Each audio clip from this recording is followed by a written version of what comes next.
device is using. So this is pretty easy. This is our root boot to gecko checkout. There it is. You go into the tools directory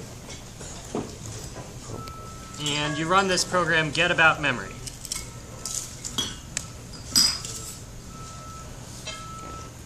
It tells you to open this. You have to open it in a relatively recent nightly. So we go, here's our new nightly from the past week or so. Paste this link in. If you're on Linux, it'll just automatically open, but so here we go. So this is showing you memory on the phone. Now you have to learn to read this. It's a little bit complicated, but there are some things that can help. So one thing that can help is when you hover over any one of these lines. It's a really long tooltip explaining to you what's going on. So that's one thing that helps you understand what's going on. The other thing that helps you understand is pinging me on IRC. Or you can go into the Pound Memory channel. There are a bunch of other people who know how to read these reports. So things to kind of like look at. You've now got this report and you want to know like what's going on. Is there a problem? Is this kind of normal functioning? What's going on? So some lines to look at. One line to look at here is this heap unclassified line. This is all the stuff that has been mouthed that we don't know what it belongs to. So you can see here in the main process we have 24 megs of heap unclassified.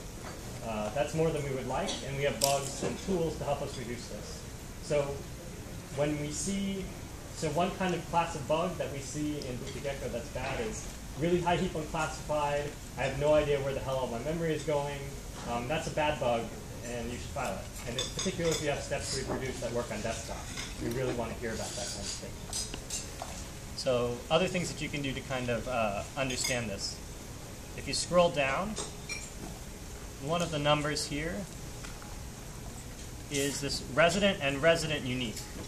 The resident unique size is how much memory we expect to get back when this process closes. In particular, when we close the main process, we would expect to get back 70 megs of memory. So this is another important tool for kind of understanding how much memory this process is using. If we scroll down to some other process, so here's our settings app, I expect to see a much lower resident unique. Yeah, so here we go. So the difference between those two is mainly like code.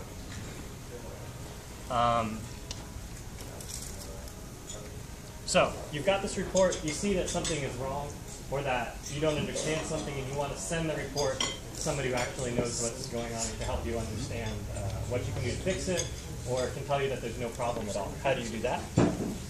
You go back to your terminal here.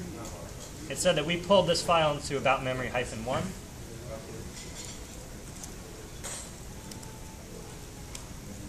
So there are a couple files in here. This main file, this giant file that's 1.3 megs has all that data showing you about memory. So you can attach that to a bug and anybody else can open that file. There's also some other information in here. There's this output from B2G proctoring. It's kind of a simple thing that shows you how much memory each of the processes on the phone is using. And in fact, we can get this output live from the phone. I think it's called watch. How do you do this, Philicon? /. There we go. This will give us a live update from the phone. So maybe if I go and kill an app, it should disappear. Yep, or just open another one. Open my calculator or something. If I can find it. Calculator. There we go. I guess so the last thing to mention is that if you looked closely, what happened was this little parentheses app guy went away and it turned into the calculator. And then soon after, this parentheses app guy reappeared. So this is our kind of pre-launched application that just sits around. And so when we loaded the calculator, we actually loaded the calculator into that app. And then we launched a new pre-launch application. So that's what's going on. Anyway, the tools that we have are really good for finding certain types of problems and really bad for finding certain other types of problems. But when you file bugs, when you see something is going wrong, That's the data that you have, and particularly helpful if you have steps to reproduce, because we have better tools on desktop for understanding what's going on than on device. So that's all I've had in my email, and that's all I want to show you guys, unless there are questions. Yes? Is this documented anywhere? It's documented in the help file. So, get about, tells you how to run this file and what's going on. Yes? Can you do any of these things with the nightlies?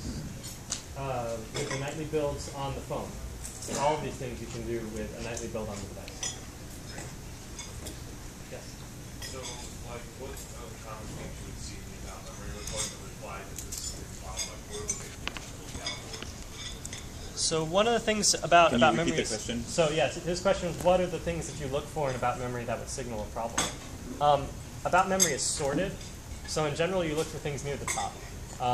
So in general, Firefox memory usage is roughly a third JavaScript, roughly a third DOM plus layout, and roughly a third other stuff. So when those proportions get out of whack, that's indicating maybe that something is wrong. Are there any other questions? Okay, that's all I have to say. Thanks.